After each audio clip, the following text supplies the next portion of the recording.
How to recover a lost or forgotten Gmail password using Gmail's website or by using the Gmail mobile app. Using the Gmail website. 1.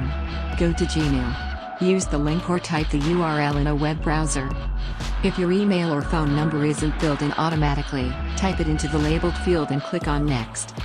2. Click on Forgot Password below the password field. 3. Enter the last password you remember and click on Next. If you don't remember any of the passwords you've used before, click on Try a different question at the bottom of the gray box. Continue clicking on Try a different question until you come across one that you can answer it, then click on Next. 4. Follow the on-screen instructions. You'll be asked to do one of the following. Confirm a text to the phone number associated with your Gmail account.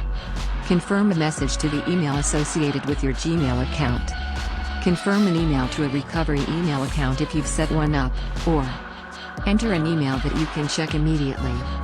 5. Open the applicable email or text message from Google. 6. Enter the verification code in the message in the field on the screen.